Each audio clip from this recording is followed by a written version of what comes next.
Ito na, grabe ang pagdagsa ng taong bayan sa Davao City o Takbayan ng Davao City dahil ipinakita nila ang pagsuporta sa mga Duterte at syempre ang pagtuligsa dahil sa malawakang korupsyon sa gobyernong nangyari sa pamumuno ni PBBM at Martin Romualdez at si Saldico sa pamumuno ng mga congressmen. Kaya naman isinisigaw ng taong bayan ang kanilang peaceful rally sa pamamagitan ng salo-salo sa pagkain nila sa dambuhalang cake na hugis buhaya. At ito ay ipinahayag ni BP Sara na sadyang nagpagawa talaga siya ng cake na hugis buhaya. At ang laki raw nito ay 4 na metro.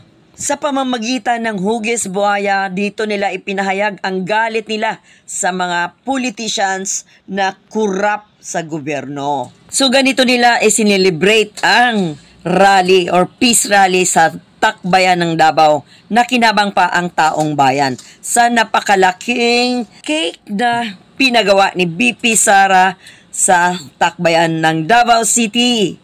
Kaya lahat ng tao ay nakinabang rin at napakain ng busog na busog ang taong bayan. Ganon nila pinahalagaan ang taong bayan ng mga Duterte. Ganon talaga, kaya sila napamahal. At ito guys, ganito katindi ang lechong baka na piniprepare nila para sa taong bayan. Lechon baka talaga. Grabe talaga, napakabongga talaga ang Davao City. So saan pa yan? Lalo na pag dito yan sa Maynila gagawin. Pag namuno ang mga Duterte sa buong bansa.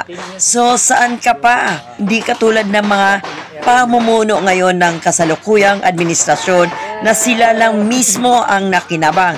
Kaya Duterte na tayo.